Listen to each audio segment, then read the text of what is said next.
our onboarding was like way too long. And you take for granted the fact that like, if somebody is downloading your app for mental health services, there's a high probability that they're very much in need of services like an hour ago.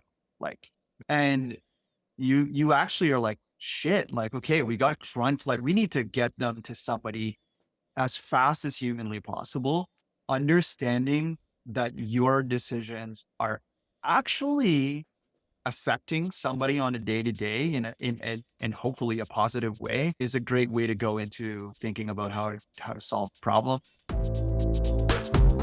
Yo, what's up, everyone? This is the Shaping Design Podcast, where we help you get better at design through story, strategies, and tactics. I'm your co-host, Mr. Bernstein.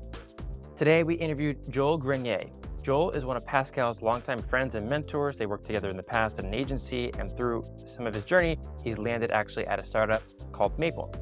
And at Maple, he's using design to help bring balance to families everywhere. We talked a lot about the impact of design, creativity, obviously, how to mentor and mentee, and also mental health. So stay tuned for that. Also, this content is not free. Remember, in the last episode, and I'll say it again, we have a gentleman's agreement, which means you have to like and subscribe wherever you listen to this. So if you listen to Apple or Spotify, give us a 5-star rating, subscribe. If you're listening to this on YouTube, like and subscribe so that we can provide more free content to you. Otherwise, this content isn't free. So please do some of that and come back, and then we'll get right into it. So now let's dive in. Very stoked about this one. I've chatted with Joel offline, obviously, but to me, this is like, it's really special to have Joel on this pod with me for many different reasons. Like, I'll let Joel talk about his spiel and everything, but for me, I feel like Joel is a big reason I'm here in my career. And he kind of gave me that opportunity to think differently and design differently and come at it with my own style. And he's like, I would say the first mentor. You know, when you kind of figure like you have key mentors in your life, Joel's that person for me. He's not just like a friend, and not just because we live in the same, like from the same city. It has nothing to do with, but that to me, Joel, that's what Joel brings to the table. So I'm super excited to be here. Like, I love the way he thinks and the way so I'm really happy that other people are going to get to know him like I know him. Well, that's very kind. Wow. Can we like, I'll mail you that $100 later. That's awesome. It's really funny because the last pod we had, I guess, my version of you, who was my first mentor in tech and in design and stuff, and kind of like the first in-person one at least. So that's really cool. So why don't you, usually what we do is we have the guests kind of give a little spiel about who they were, the little background, and then kind of like what they're doing now. So I'll let you take it away. Oh gosh, yeah. I'm gonna try to control myself a little bit. So I mean, I've been a designer now for 20 years. So I've been at it for quite some time, and I've been involved in all parts of design, which I think has been very special for me as a designer. I don't know that everybody gets the opportunity to do that, but I started my career out in mostly doing like agency work. So doing a lot of brand work where when digital sort of coming out, I'm aging myself, but my gray hairs probably do that too. But when digital was sort of coming out, a lot of obviously traditional agencies were not, felt like they weren't equipped, I guess, to service their brands that they were working with. So I was working for an agency here in Ottawa for the first like 8.5 years of my career.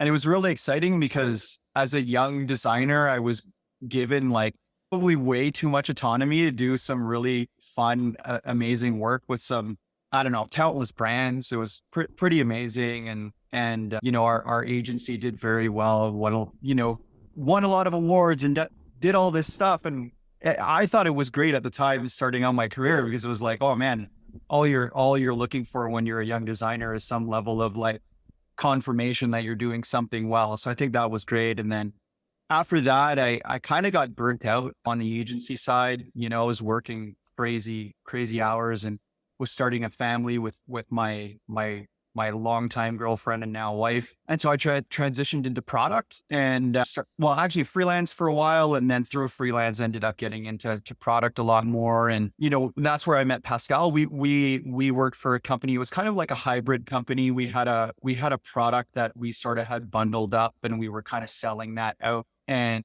our team that we were working with and I was leading at the time was doing a lot of the services of bridging, services and our product. So we were working with tons of great brands like Cartoon Network and NBA and CFL and like a bunch of really great fun clients to get their products out to market, which was really awesome.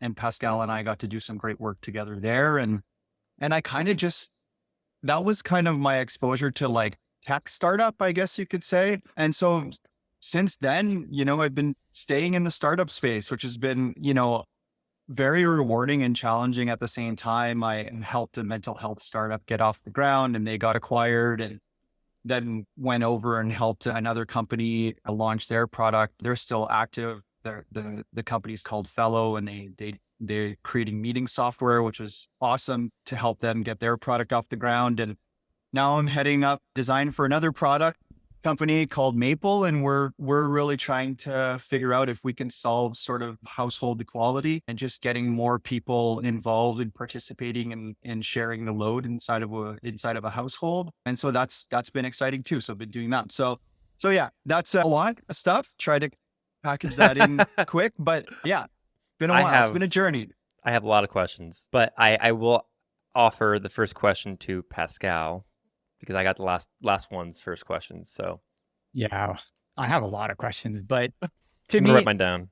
No, but to me, like one thing that I find important is that you really transition into, from a designer to leadership roles and talking. Like I remember when we were like at UI together and you were talking to like C-level executives, and I was just always amazed on how you came to like C-level executive meetings in like San Fran with your jeans and t-shirt, but you came with your personality. And I was like, well, we can talk with like that to those people.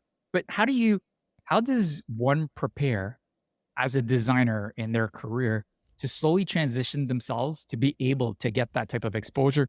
Or what do you recommend people do? Or what did you do to start to, ramp up in your career?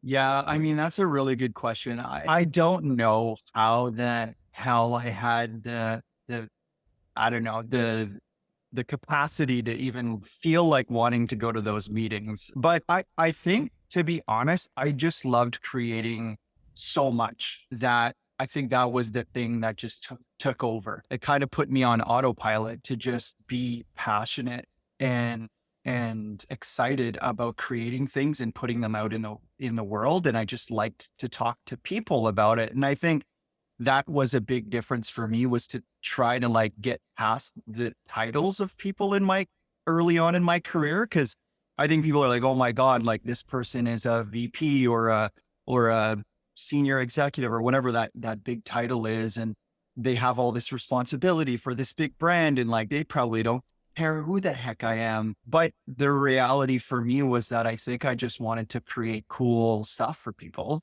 And that's how I just approached those conversations. So yeah, I mean, it was slightly uncomfortable showing up in jeans and a t-shirt to, a boardroom full of suits. But at the same time, I think people just got excited when I was excited. And I think that what made a big difference. I think it's the same for you guys doing a podcast or a creator on Instagram or whatever. It's like, you could just kind of get excited when somebody's just really, really into what they're doing. And so I think I just drafted on that as much as humanly possible.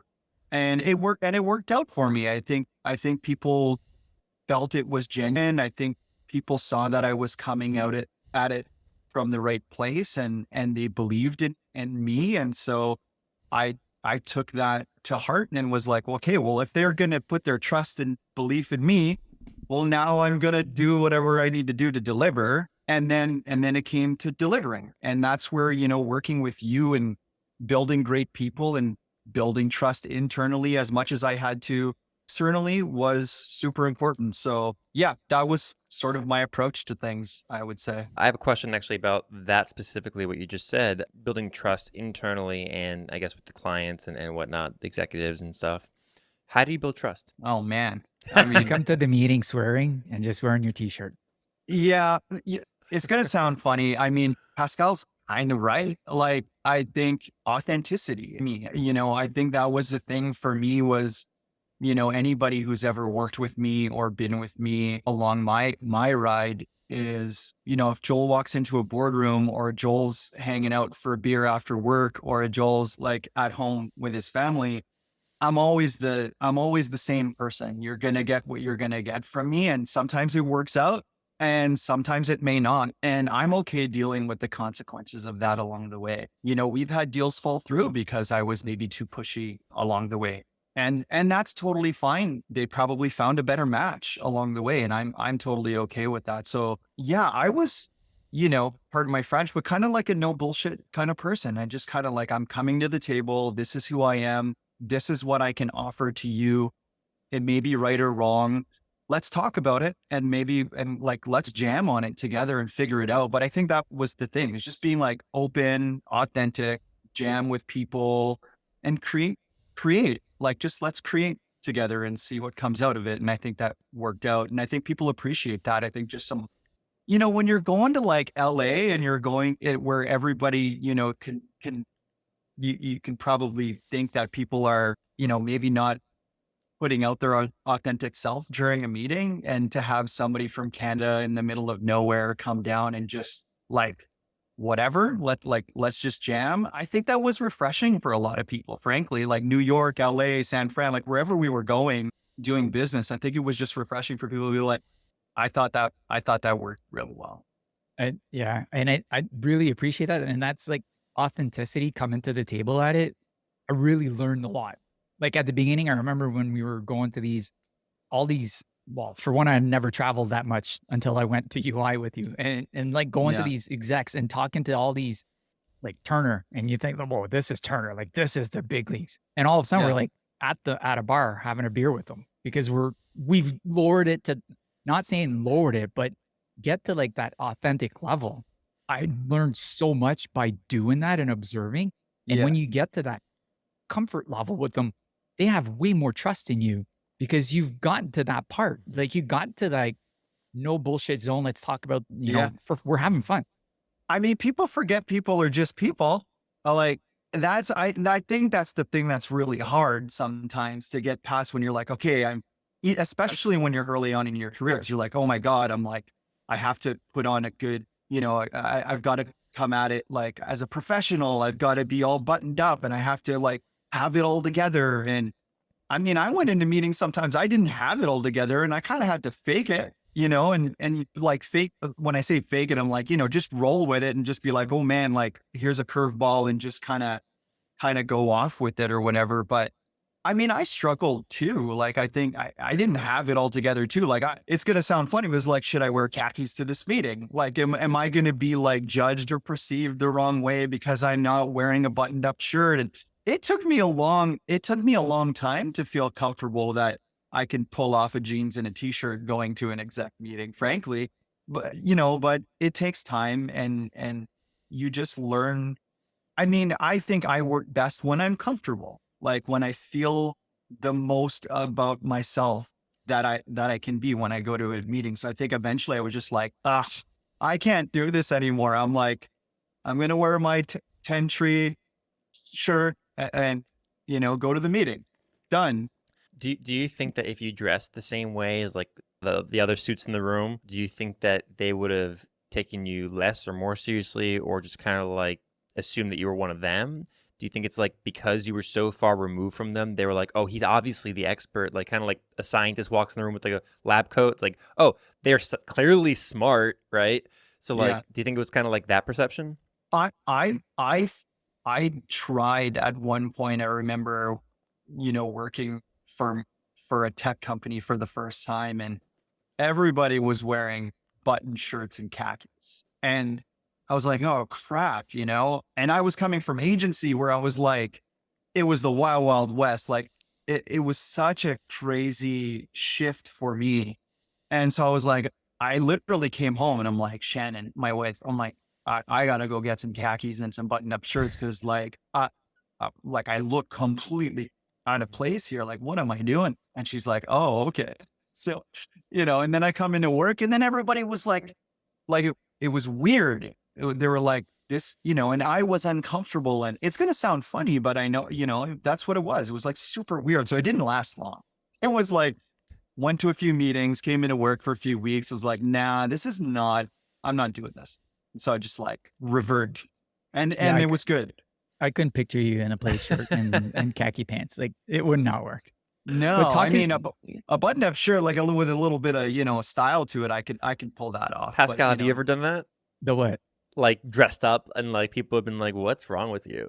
I actually no, actually I used to like my style at that time used to be really like, sort of like dressed up in a way. Yeah. And the more I hung around Joel, the more I was like just getting in a jeans and a t-shirt. So I was kind of I going, mean, Pascal was fancy. I remember when I hired him, I was like, man, this guy's slick. Like he's just all like he's very like, button up shirt. He's always done up good. I was like, damn, like he looks good. And I was coming in looking like coming off the street or something like that.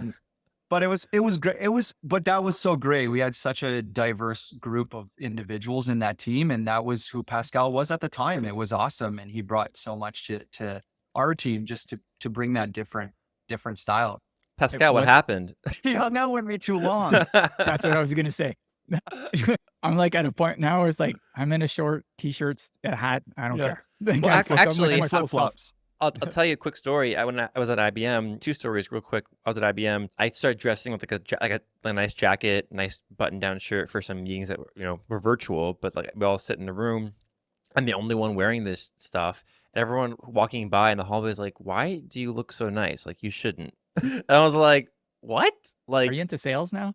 I guess so. But then when I went to the IBM office, IBM iX office in London, it was on the water, it was a beautiful building, right? I walk in and I was like, my jaw hit the floor because every single person walking by in that studio looked like a freaking model.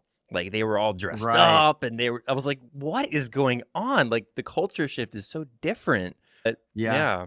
I mean, I feel like I feel that now, like, especially working remotely, Mhm. when you're working remote with a lot of different teams from different places, like it's super different. Like, when you're, in the first 10, 15 years of my career, it was like most of the teams were all local teams. We were working, all in Ottawa. We were all very, very similar for the most part, culturally. And then it's like you start working remote and you're like, it opens up like so many different things that you wouldn't expect. And I was like, wow, cool. Like this is different, but still comfortable. Like it wasn't like anybody was forcing themselves to like feel comfortable in a particular situation. Everybody was just genuinely bringing like a different style, perspective, all that kind of thing to the table. So that's very neat. I have a following question now. I've touched on this in one of the pods, and I've talked I've written a newsletter on this, and you and I, Mitch, had a conversation about this last night too. Imposter syndrome. You've mentioned that you had to go in and like wing. I'm just gonna wing it on many occasions. Yeah. Throughout your career, like I've always perceived you as uber confident.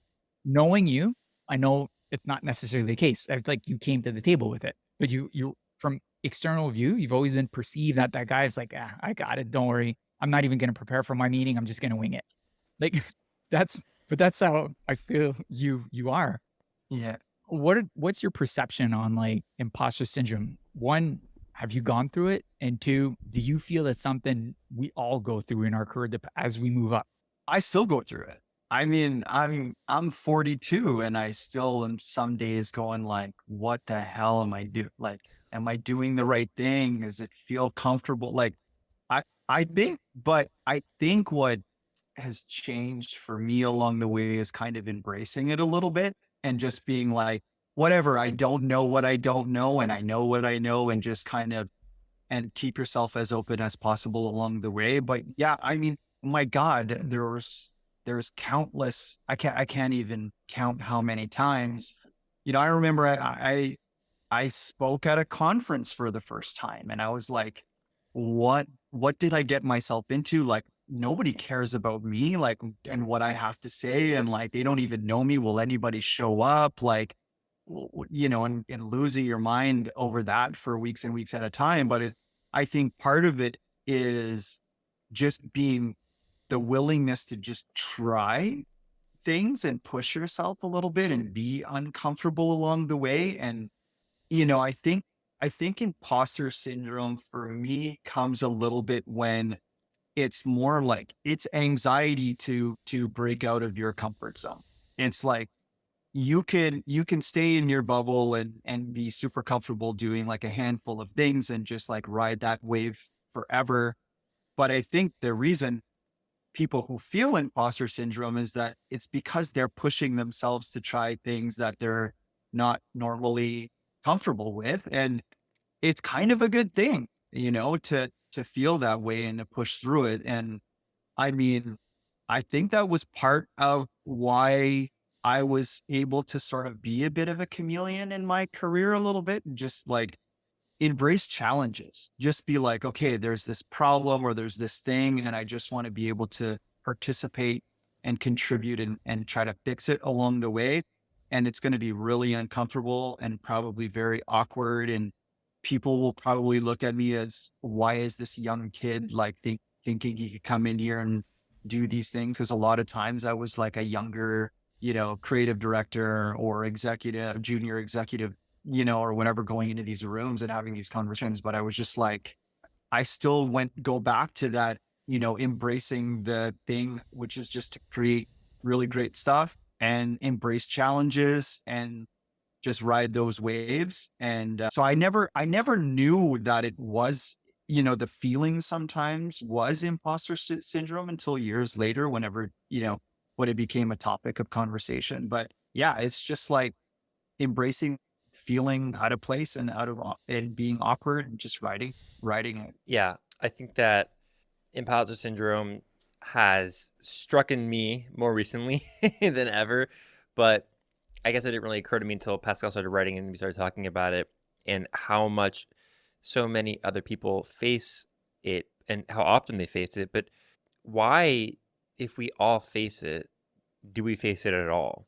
You know what I mean? Like, why is it something that we all know about? It's open, everyone talks about it, not every day, but everyone knows it exists, and then we still face it. Like, is it something that we should be teaching people in their careers, designers in their earlier careers, to handle better? Or is it a necessary aspect of being a designer or any creative, especially creatives, but anyone really? I mean, to me, there's no way you can avoid it. I just Mhm. think that it has a negative, like, association to the label that's been given to it, in my opinion. I think it's almost like people have positioned it like it's something really, really scary and, and awkward and whatever. And it doesn't have to. I think that's something that I would, talk to people about, is like, it's okay. It's absolutely okay that you feel this way, because it just means that you're tackling something that feels uncomfortable, versus people being like, I struggle with this. And it's like, I think it's a lot of times these negative labels just need to be reframed. It's like, you could sit there and be continue to just be really, really anxious about this idea that you don't belong, or you're never going to get it right, or whatever. But that's like a debilitating mindset, to just like sit in that for too long, versus just like, I'm going to try this, and it whatever. And it might work out and it might not work out. You guys probably felt it with this podcast at some point in time, and maybe you still are, where you're getting something done for the first time, and, you know, taking it off the ground, and you've never done it before, and it feels really awkward, and you don't know if you're supposed to be doing this or not. But I think the reality is that, like, it's a lot of just like negativity, I think, around it, instead of just being like, no, anytime you try something different, you're going to feel weird. Like, I've had CEOs come up to me and say, Joel, we have this problem over here. We don't know who the heck should solve it in the organization. Do you want to do it? And I'm like, huh? I don't like, I don't know if I want to even touch this thing with a 10-foot pole, but like, is it important to the business? Is it important to you? Do you have like some faith in me to do, like, obviously you have some level of faith in me because we wouldn't have this conversation in the first place. And you just kind of like, okay, I'm just going to jump into this and embrace it and see what comes out of it. And like, there's challenges that I've taken on when we were at UI, for example, where I kind of shit the bed on them and I like, it didn't work out the way I wanted it to, unfortunately, but then there were other ones that went really, really, really well. And so you could always fall back on, things that went well and didn't go well, and you learn from them and move on. And I think that's the thing about just embracing uncertainty, imposter syndrome, new challenges, is just to like ride with it and just, it's going to be a learning experience one way or another. You'll figure something out and you'll grow from it ultimately. Yeah, I think those are great lessons. And I think, unfortunately, in today's society, it almost feels like if you're trying and failing, like it's portrayed as really negative. And it puts Yeah. you, like, it puts a lot of people in this fight or flight mode for absolutely no reason. If somebody gives you like a task because they have confidence in you, and Yeah. even if they don't know, even if they know you don't know it, but I think they have confidence enough that you're going to try, and it's okay to fail. We should allow people that and say it's okay to fail because those are learned lessons for next time. Yeah. And I mean, you and I have had those conversations when we work together, right? Where you're like, I don't know. And I'm like, listen, you wouldn't be in my office having this conversation if I didn't think you could roll with this. Like I, and by the way, I'm here for you as well. Like, I'm not just going to like throw you to the wolves. And I think that's important too. I think is like when you are sometimes embracing challenges can be lonely if not being given a bit of a support system around it too. So I would say like in if we're talking in the inverse a little bit, it's like what in our relationship, for example, as me as your manager or whatever, like knowing that I'm giving you something that is going to make you potentially feel a little bit uncomfortable or put you a little bit out of your comfort zone, it's equally as important for me to not set you up to fail and expect the world and just like leave you to it versus be there with you and support you in that journey along the way and ride that wave with you. And I think that's something that maybe sometimes gets lost a little bit too, is that like, you know, having things set up around you is equally as important to give you the confidence to push through too, right? Yeah, I think the people you surround yourself with are super important. Yeah. And like just like getting a mentor, even if it's not in your side of your company, at least to bounce ideas off, talk about this and talk Yeah. through. I think mentorship is uber important in your career, especially when you get to different levels and always finding those. I mean, imposter syndrome sometimes can really creep in hard when you're put in a situation that's awkward and makes you anxious and might be very challenging, but it makes it even worse if it doesn't go well and you had no support along the way.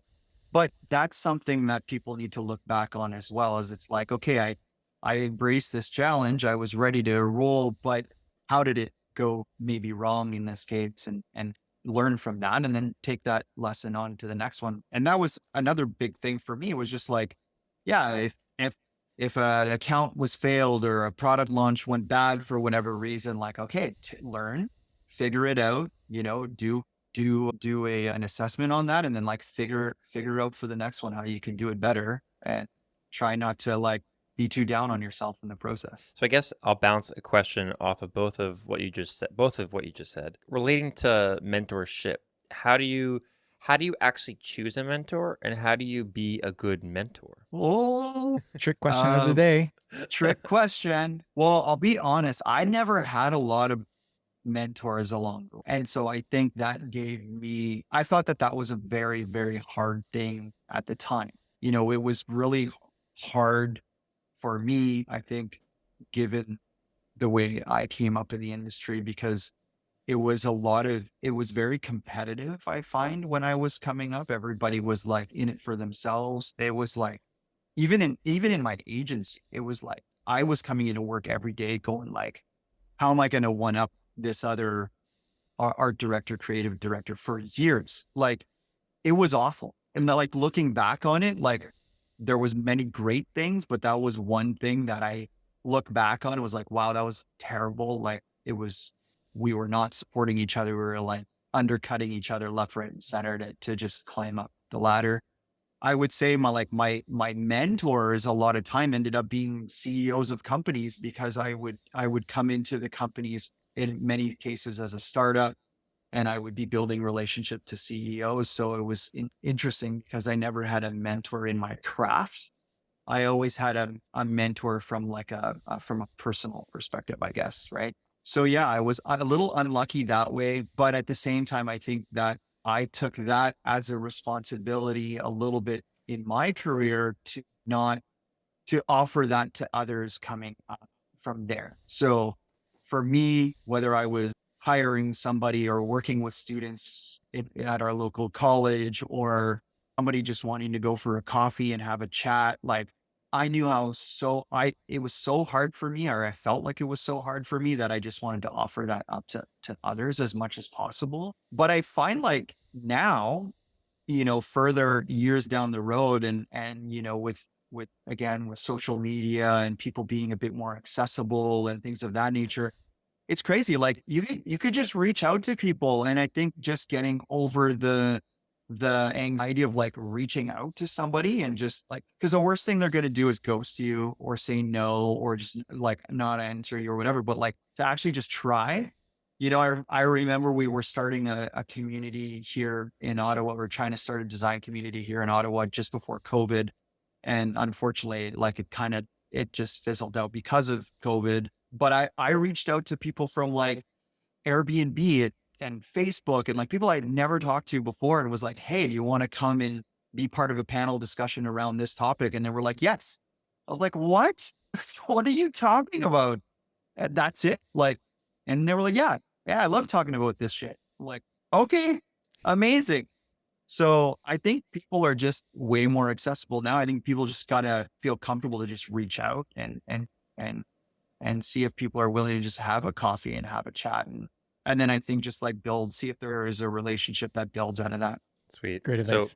So then Pascal, from your perspective, what do you think? Same thing. I never had a mentor per se until like Joel. And the way I was, that mentorship went was never like at the design level or that pixel level, but it was always on like the craft. How do you present? How do you elevate yourself above the craft to be able to help others level themselves up? And I think along the way is all the mentors I had were never actually like pixel pushers to some degree. It was never about mentoring about the craft, because the more you grow in your craft, the more you're taking responsibility for your own skill development. And it always came to the human development perspective. Like I learned a lot on how to present, how to pitch, how to do all that from Joel, and how do you present yourself. I also learned that it's okay to grow old in this craft, which is going to be my follow-up question from Joel, because we had many conversations on that. One of those. Even afterwards, like all my mentors that I had were from a business perspective, or how do you present your designs from an output and KPIs or OKRs, I should say, KPIs and OKRs. How do you justify what the design and the value terms of business? Because those are things we don't learn. And those are things that you need that mindset. It's not the person who creates that fantastic animated button that we're all seeing raved about on Twitter right now. It's not about that. Once you like, that's one part of the craft, but all my mentors have always been from a business side, from a presentation side, from a human side. How do you grow others up? And that's what I try to bring to all the people I mentor, is not just the craft, but how do you find those business opportunities? How do you present? Because like the business owner, he wants to, what's in it for them. Like it's everything's associated to some point to like a dollar value. So how do you present all those things? So I had to learn all that, but it wasn't through a design pixel person that I've learned all this. Yeah, I think what's funny is like most people got into their craft because they're passionate. So the reality usually ends up being that if that's what they're passionate about, like they're probably gonna continue to grow their own craft one way or another. And like they may come to you be like, hey, what's your thoughts on this? And like jam with our colleagues and all that kind of stuff, which is great. But like for me, it always felt like a bit of a waste of time to sit over someone's shoulder and be like, here's my idea. Like, can I massage your idea into my idea? Like, it was totally the wrong way of doing it. It's like, I've hired you. Like, come on in. I don't want to stand over your shoulder. The stuff that I loved working with Pascal on was because he came from an agency background like I did. And I could kind of tell he came from that competitive agency world, just like I did. And was working with art directors and creative directors who were like, trying to push themselves through him, and using him as their paintbrush or whatever. And that stuff always drove me crazy versus being like working with Pascal on how he works with like a junior who was coming in and starting their career out and being like, hey, how do you give them space to be creative as well? And I loved working on that. Or him coming to me when he was feeling uncomfortable about a situation and working through that together. Or he's banging his head up against a wall on a certain problem that he's trying to work through and it's not working out and it's driving him crazy. And instead of pressuring him on timelines, it'd be like, okay, like, let's figure out how we can like work through this together. But it's more about, for me, it's putting people in a situation where they're going to be successful and then passing that knowledge on to others, right? How can they be successful in this scenario, mentoring someone else, being in a complicated meeting, pitching something, blah, blah, blah. Because at the end of the day, like, are we not hiring people so that we can like spread the responsibility around? Like, what's the point otherwise if I'm like just trying to push into everything all the time? So it was always great for me because I was like, yeah, this person has great potential. Let's work on this together. And then like, I'm here for when you want to fill a gap and you're having a problem or you're butting up with an engine. If you're butting heads with an engineer, like figure that how can we figure that problem out? That never happens in the design field. Ever, ever. Yeah, I know Pascal well enough to know exactly when he's facing troubles with some issue at work. We faced several of the same issues together. I start swearing a lot. Yeah, and I'm actually kind of disappointed how this podcast is going because Pascal promised me that, Joel, you are a avid cursor, and I haven't heard you curse once. So no, I cursed at least twice so far, but I'm keeping the bar low on purpose because it could get out of control. It can really get out of control, and I don't want to offend anybody. So, trying to keep up. I'm trying to be good.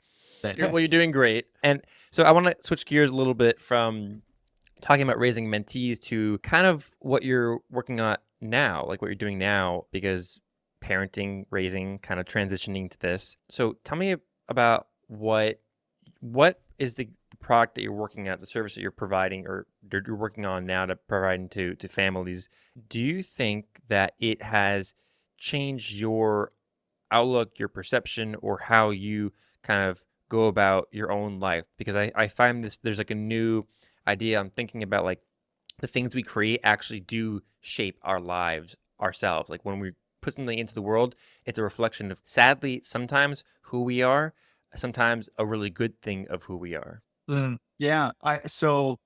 Maple, I joined Maple just over 2 years, maybe almost 2.5 years now. And I wasn't looking for anything new. Like I was happy where I was. We were growing company at Fellow and I was growing the design team and the practice there. But when I was introduced to Michael, the CEO of Maple, he was passionate about this problem, which is that raising a family just in general is like, it's really like, it's just hard, period. And I was like, yeah.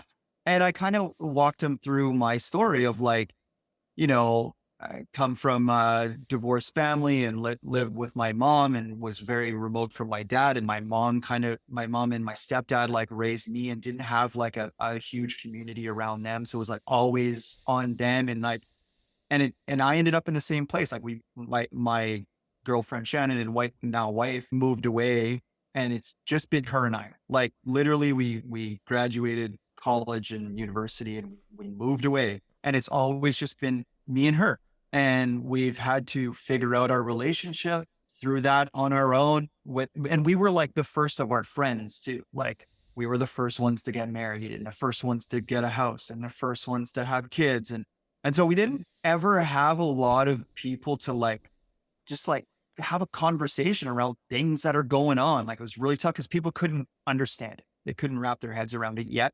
They were like partying on the weekend. Like that was what, they were doing at the time. Meanwhile, I was like working 72 hours straight at an agency while my wife was at home with a newborn child. Like it's crazy different. And so when I was talking to MP about this, I was like, we could have used a lot more support around us along the way.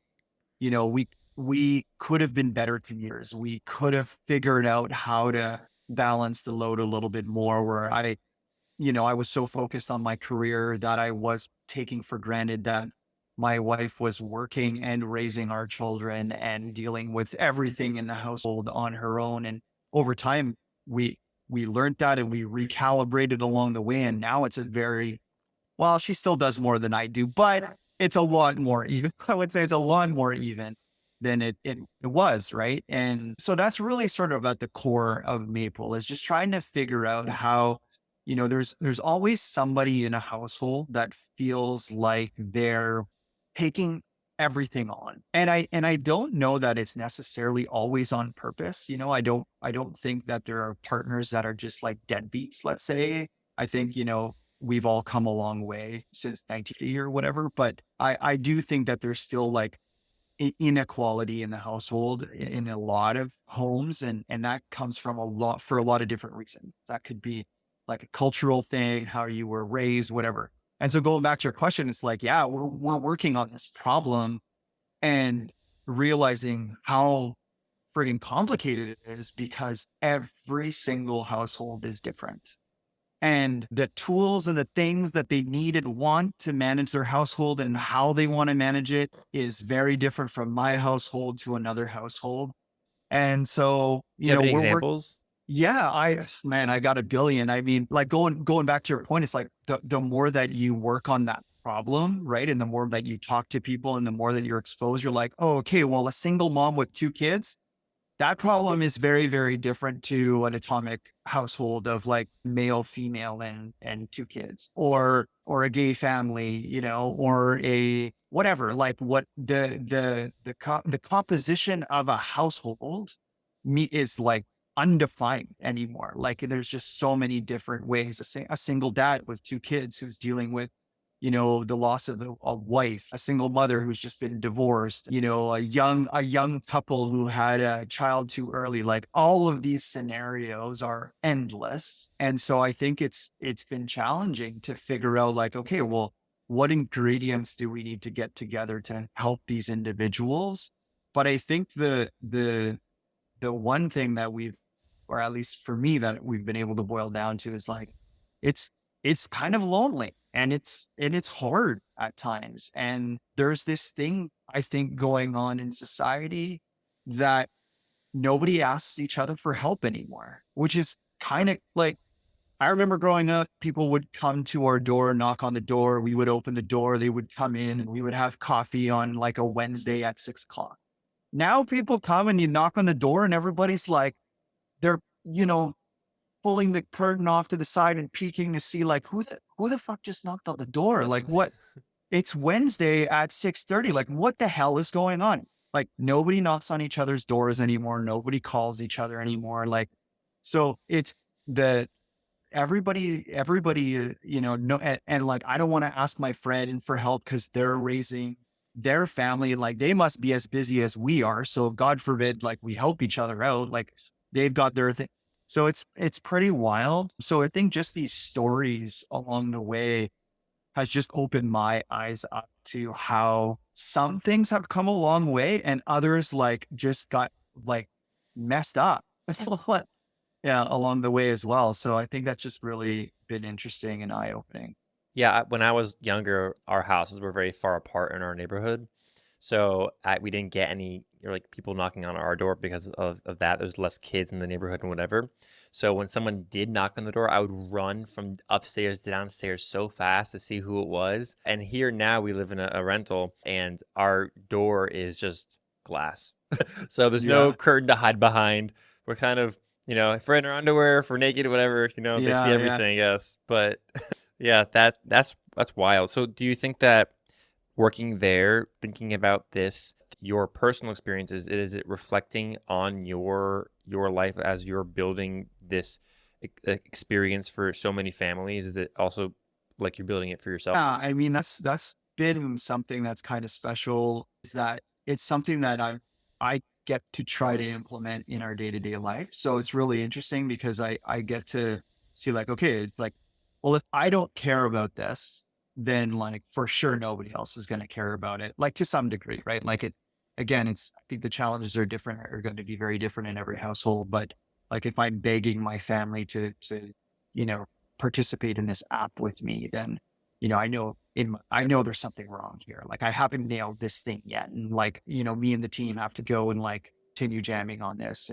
And so we're chipping away at it. But I think it's definitely, like I was kind of joking around a little bit earlier that, you know, uh, trying to get equality in our household, for example, like I I'm definitely more present and more involved than I was in my mid to late 20s in my marriage and in my being a husband and being a father and things of that nature. But I know that my wife still does way more than I do. And she manages way more than I do. And I probably realized it like more so in the last 3 years than even then when I was still trying to correct how much am I paying attention to my wife and my kids and what's going on in my household. But still now it's like, holy crap, like she still does like way more than I do. Like and I'm trying. So yeah, it's definitely something that is with me every day now because I'm like working on the problem and I literally living it. Like, but I'm living it like I'm present and living it. Like I'm not just like living it and letting it go by, but like because the product is so involved in like just regular everyday life, or like it's hard to get away from it. I'm always thinking about it. Can I ask you to break down what you say is equality? Because it sounds like there's like an imbalance, like you're describing it as there's an imbalance in these people's homes, and that you're suggesting that there needs to be some sort of equal footing into the responsibility, or is it like the presence, or what is the equality regarding? Yeah, I think when we talk about equality, and I think maybe I'll be honest, like probably everybody in the team has a slight different idea of what equality probably looks like in the household, frankly. For me, I would say is just feeling like there's at least some balance in the household, right? That it's not completely feeling like things are skewed one way or the other. And I'm going to be like totally over the top here on purpose. Pascal knows me. I tend to like explain things in extremes, but you could think of a picture of like a working mom who literally goes to work 8 to 5, or even maybe has two jobs, with a part-time job, is cleaning the house, paying the bills, doing all this stuff. And she's got a lazy ass husband who's sitting on the chair watching sports with a beer belly. Like that's the extreme. Like I'm Hmm. purposely Yeah. framing this as an extreme right now, right? It actually exists. It friggin' exists, right? So like I know I'm kind of jokingly saying it, but at the same time, like it exists. And so I think what we're just trying to figure out is how can we help create some balance in the household? You would be shocked at when you talk to somebody and they just feel like something really small happened in their household. Like I'm talking somebody added like buy apples to a freaking shopping list. And Or they move the pot somewhere else or they, something. yeah, or they checked off wash the dishes, or they booked something in the family calendar or something like that, like something which would be small. And the relief that this certain individual who maybe is more perceived as like the organizer, manager, the person who like is driving the bus in the household, the relief that that individual feels when that one little freaking thing happens and there's some awareness around it, and they can be like, holy, oh, that's the first time in however long that I felt like somebody was either aware, participated in something, whatever. And you'd be shocked at how small that action needs to be for that person to feel like they're not alone or they're receiving some support in the household. And I think that that's what drives us every day. That's what drives me every day. What is that? They're compounding small little actions that can happen within a household that can dramatically affect the balance of how people feel and show up for their families on a day to day. It's very underrated, I guess you could say. Like, and people, I think, underestimate what these small little interactions are and how powerful they are to that individual. So, like, even for me, I'm the person who cooks in the household. It's like, I'm getting all passionate on the one side, but like the funny thing is, like, I'm the person who cooks in the household. I'm the one who does all the shopping. When somebody just tells me like what they want to eat on a Wednesday and I don't have to ask them and they put it in there, I'm like, oh shit, sweet. Like, that's one less thing I have to worry about. I don't have to nag anybody about it. It's there. Thank freaking God. And it's like, there's so much shit going on that one little thing makes me feel good. And we just want to do more of that, a lot more of that. That's awesome. That sounds like a really cool service. I think I'll check it out when I get closer to that era. That's Yeah. awesome. I mean, we're just finally kind of getting to the point where we're like comfortable in some of the ingredients that we have. And now we're just going to continue like finessing them and enhancing them and really getting to that. I mean, I think there's a long path ahead, but the team is a very passionate team. Most of us are parents or our partners or whatever the case may be. So yeah, it's fun. It's fun to work with people who are just like really excited about the same problem. And it also leads me to a question. I'll hand it off to Pascal after this because I know we're running out on time. I don't know how much time you have left. I just really want to get one question about what you're talking about now about impact of design. So we mentioned this in the last podcast at a scale of trying to help, in the last episode, it was about really how does the value of design shape the company to be worth $135 million. So in this case, how has design impacted the actual end result of helping people? Oh man. Yeah. I think that the choices that we have to make on a daily basis as a designer they can be completely overwhelming. And there's so many little decisions that can take you one way or another. But I think in this particular case, particularly with Maple, the design decisions are so important because I also worked on a mental health platform. And so the two of them, oddly enough, have similar sort of like impacts when it comes to like these design decisions that these people are like, they're really looking for help. And so even we had a retreat this week, and unfortunately I wasn't able to make it, but I was there remotely and we had a hack day. And there was this one part in the app that was driving me absolutely crazy because it was like taking 4 taps to get to something, right? But it was like pissing people off. And it was like, okay, so we'll make this one decision where now it's like it cuts it down by 1 tap.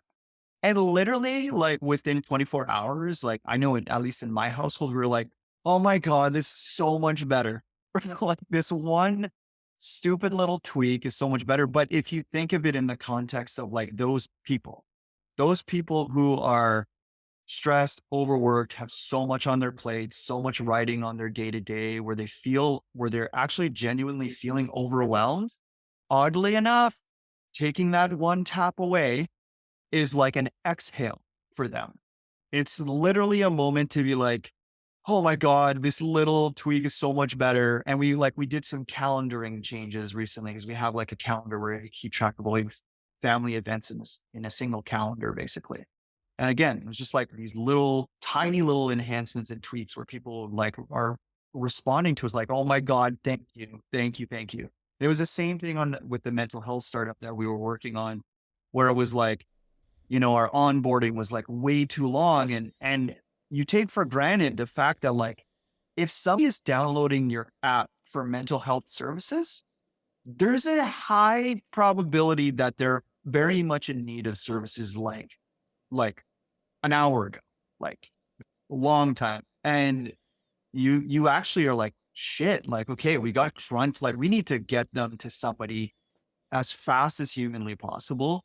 And so, yeah, I would say that like the design impact of just understanding that your decisions are actually, you know, affecting somebody on a day to day in hopefully a positive way is a great way to go into thinking about how to solve a problem versus, there was definitely a time in my career where I was just trying to make things look pretty, not really giving it crap on whether or not like it was actually going to impact somebody. So I think the choices that I've made in the startups that I've been working with over the last few years are those in which I really hope that my design decisions get to be a part of their day to day and really like bring them some relief, cause them some pain on some bad decisions, but also hopefully give them some relief as well. So Yeah, yeah, it's huge. It's huge. that's like the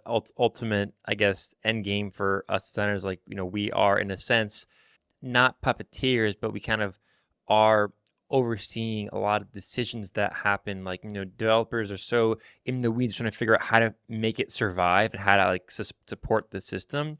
And they're not always able to kind of look over the trees like what we designers get to do and see, all right, how does this connect to humans? How does this kind of reach out and see the system that's at play?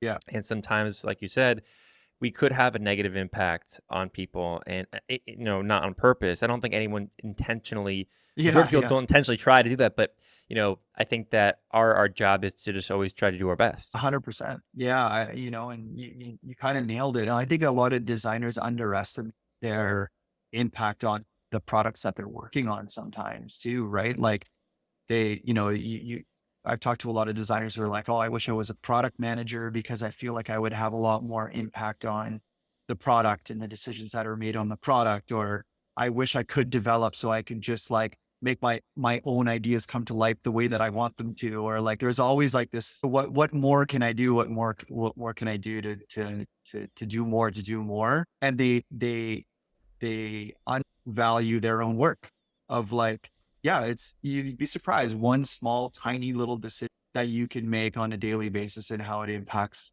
the product and the people who are using them. And yeah, it's a big deal. Remind me to talk to you about that mental health thing. Because I know my girlfriend and I are trying to figure out like how we could provide our skill sets and combine them, much like Pascal and his partner are Yeah. doing. But we're trying to figure it out for kids who are in the have a high acuity and they suicidal and hurt, unfortunately. But that's kind of her specialty. But yeah, I'd love to talk to you more about that, and definitely another time. That's like a huge topic. It's a Yeah, huge that's thing. deep. Yeah, yeah. Yeah. Working in a mental health platform. I remember connecting quickly with Pascal when I transitioned to that, and I was like, I don't know what I'm getting myself into. I was like really pumped about it, but wow, like once you go into it very naively and then you get in there and you're like, oh damn, like, okay, the room for error is the low. It's like Yeah. very low, very low. Yeah. Oh yeah. Do you have any more questions? Yeah, I just have one to add a final topic because I think it's important and I think a lot of people are going to go through this.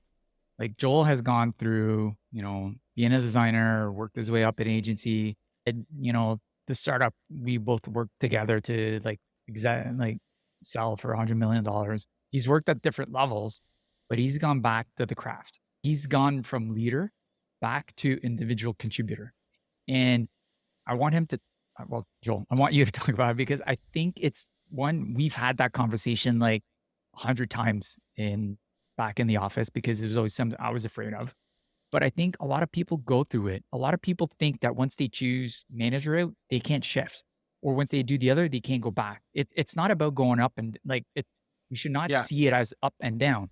I think it's just we're just, laterally moving. And I think it's okay personally, but I want, like, what's your perception on all that? Yeah, I think I think the industry has changed over time to allow a little bit more comfort in deciding whether or not you want to be like focused on craft versus focused on like leadership or mentorship or management or whatever the case may be. And I think for a long time, the problem is that the two were like interconnected for so long.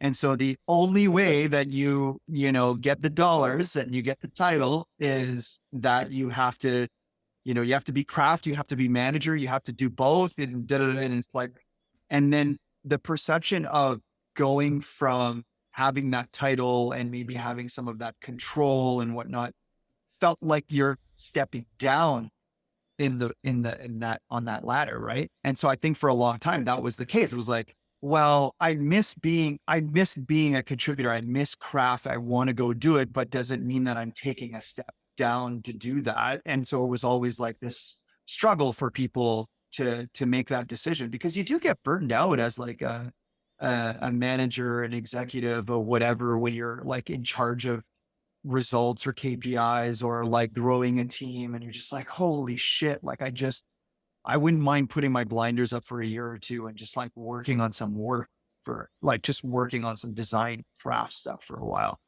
But I think for so long, it was like, that was just a ladder that people were used to. I do think that that has evolved over time where, you have these different people perceive the value differently now, where people perceive the value of it. I even hate the word individual contributor. Like, what the fuck does that mean? It's like, okay, whatever. It's like, you're a designer. You're like, your designer that just graduated from school is probably bringing just as much value to the company in their own way as like somebody who's just like an HR manager to 7 to 10 people. Like, it's different value, but it's still propelling and moving the company forward. And so I think the fact that like there was some smart, HR/people, executives that came into companies and realized that there was to some degree, some equal value in these things, that they started saying, okay, cool. Like you could ping pong between them now. You could be an individual contributor, or you could take the manager track and you could like cross them if you want to. I still think that that has a long way to go. But I think the fact that that just exists now and probably gives some people some comfort that they can make those moves a little bit in their career and not feel like they're taking a $40,000 pay cut and can't like pay the bills, and whatever the case may be. But I definitely still think there's some room for that to continue to be the norm, because I don't know that it actually is. I think there still definitely is, that ladder mentality in a lot of different companies and cultures and things of that nature. But I think for those who try to understand that the value in what just people bring to the table and what that means is paramount, then I think that that goes a long way. And I think for me in my career, I always had to like, it was like almost like picking stocks, like almost like investing into something. I didn't make my career moves, when I would go from like, okay, well now I have like 80 people like in the structure of the company, there's 80 people reporting into me, and now going to work for a startup, does that feel like a step down or whatever? But to me, it was trying to figure out like, okay, can I still like provide for my family? Check. Cool. Is the problem that is being solved here something that I'm willing to commit to? Cool. And do the people understand the value in design? And then like, if I can check those boxes to some degree, then it was like, yeah, I'm happy to go and like work on that thing and start from the bottom and, not the bottom, but like start as a single individual designer within that company and help it grow. Cause I think that's something that was important to me too, is like, again, going back to just loving to create stuff, put stuff out into the world. It was like, I didn't care if it was me doing it by myself or me doing it with 10 people or 20 people or 80 people or 100 or 200 people. Just want to like make stuff and just like have fun doing it. So I think it's just like, as long as you're happy, and whatever those check boxes are for you as an individual, that you need to figure out what those are. But if you can check off those boxes, then like making the move at the end of the day, I think is like, yeah, just go do it. Like go explore, have new challenges, learn new things, make mistakes, do awesome stuff, whatever, work with great new people, learn from new people, all of these things. And just, again, embracing uncertainty and all that kind of stuff is really, really can be really fun, but do it, be smart about it. Don't necessarily like be risk. I'm a risk adverse person. So I'm always like, okay, check these boxes off and then we're good. So as long as those boxes are checked, you're good. So yeah. Yeah. Thanks for this. And I think it's great advice. And I think it's all about what you value and what you perceive. And if Yeah. you're happy with what you're doing and it's bringing you gratitude and you're happy, then it's okay. You can go and you can always come back to whatever you were. There's no like Yeah. fine line that once you cross, it's over, you're done. So I think No. I appreciate your perception because I had to go through it too. And I struggled with it. Yeah. At the beginning because it was hard. Yeah. I mean, I will say I am getting a bit older. So, I'm 42. So I'm in the second half of my career for sure. And I'm not going to lie. Like I do think about it still. It's not like I don't think about these things, but I am starting to think about like, oh man, like, I don't know if I could do another startup. Like startups are really, really great for a lot of different reasons. And there's so many great things about it, but holy shit, like you're maxed out. Like I'm maxed out. Like I'm doing a lot. Like I'm the product designer. I'm brand marketing stuff. You need me to do a sales deck, I'm in. You need me to work on a partner deck. Like I'm in friggin' Google Slides. Like, let's go. I'm all in. But like, damn, like I'm burnt out. Like I get burnt out. And so I'm doing it now again, where I was like, okay, cool. So now I've been working in craft for six-ish years. And I'm like, shit, I miss managing people. Like I want to go back to like growing a team and managing people again. Now, hopefully, I really hope I get that opportunity at Maple, and I'm going to continue to like work my ass off at Maple and help that grow. And then hopefully that just becomes an inevitable outcome, right? Where it's like, well, my hard work paid off and now I get to go back to managing people. But like, I think it's natural for designers to feel that way too, the bounce back and forth, because like working on a problem for a really long time burns people out. And I think that's why you see like attrition to a certain degree when it comes to designers working at a particular company for shorter periods of time. Like I find that the retention of an engineer can be like much longer than a designer, where you see designers churn out like after 3 to 5 years, because they're like, been working on this problem for so long and I'm just bagged on this problem and I need to move on. And some organizations aren't big enough that they have multiple problems that you get to, pivot internally. So they go from company to company as they get burnt out on these problems, but they also get burnt out on craft. So they ended up, I've been working on craft for so long. I want to go to manager. Oh, I'm burnt out at being a manager. Cause as a manager, you're dealing with people's problems all day long. And if you're so you get burnt out. So I find like as a designer, there's this natural like cyclical thing that happens of like, work on a problem, work with people, work on a problem, work with people. And you just get like burnt out so you end up ping ponging between the two. But yeah. Yeah, Can't agree more. there's something to that as well. Like when you're talking about like an agency, like you're working like on a new things every so often, but it's like such a crunch and so much like concentration on like a million things. And then you switch to like a focused company that's growing one specific thing, but there's still like a million things to do. And you get burnt out doing the same kind of focus group of that like area. Like for example, when I was at IBM, I had to redesign a platform and it was supposed to be 3 months. It took 3 years.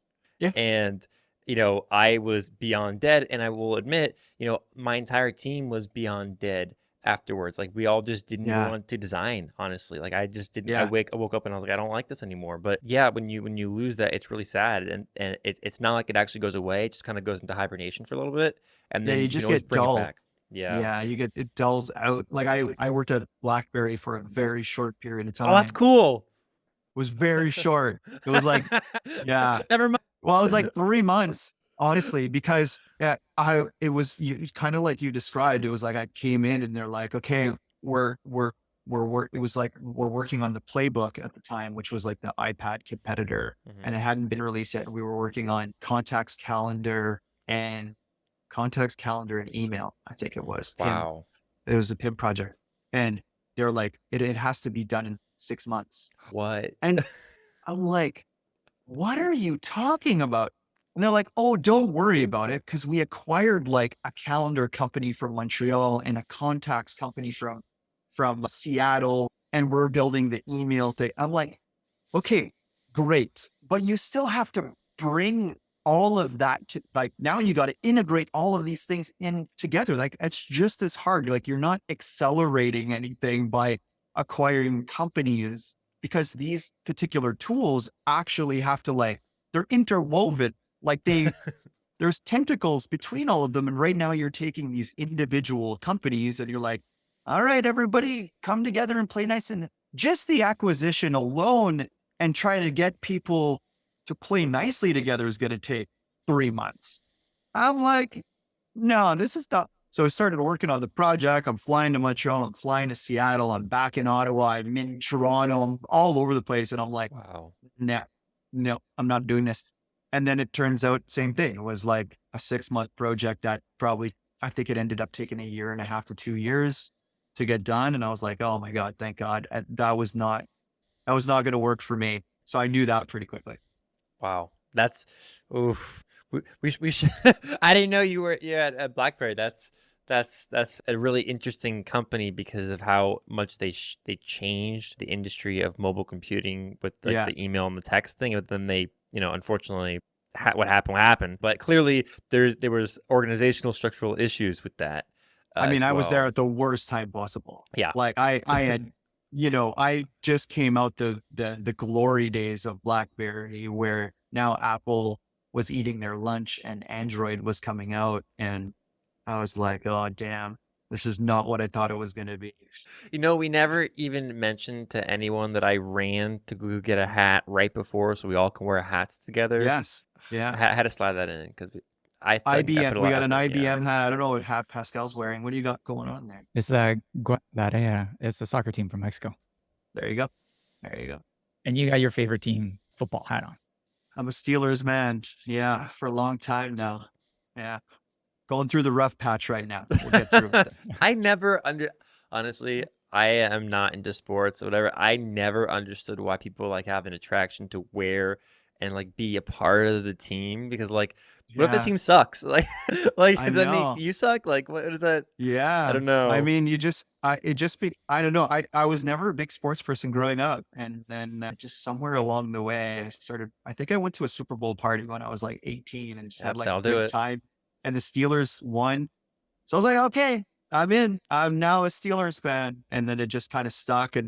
And I didn't even start wearing hats until like maybe 10 years ago or something like that. So now, yeah, I don't know. I just, you just want to represent a little bit, I guess. Okay, so the next time you come on the pod, I'll wear my cowboy hat. All right. So we'll have There a new you hat go. every time. Yeah. Yeah. If I have the pleasure of coming back, I'll probably pump my Raptors hat on for you guys instead. Absolutely. Love it. That Love it. I'll be down for. Yeah. And then we'll have like our hashtag We the North. There you go. Yeah. Oh, this has been awesome. Really, really appreciate it, Joel. Yeah. Thanks for having me, guys. I always like chatting. Pascal and I don't catch up often enough, but every time we do, it's like we're sitting right back in our little pods back at UI. So it's always fun. And I always have these fond memories of me and Pascal. Like Pascal used to always kind of like frantically run into my office with some problem.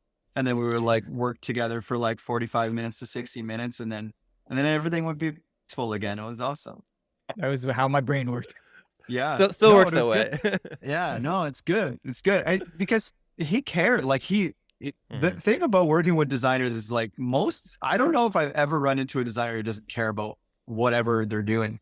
And that's really kind of always been something really great over the last 20 years. Is it's like, I think designers almost care too much sometimes, probably over the top care too much. It comes out in all sorts of different types of emotions. It's great. We're passionate about what we're doing. Oh man. Yeah. It's wild.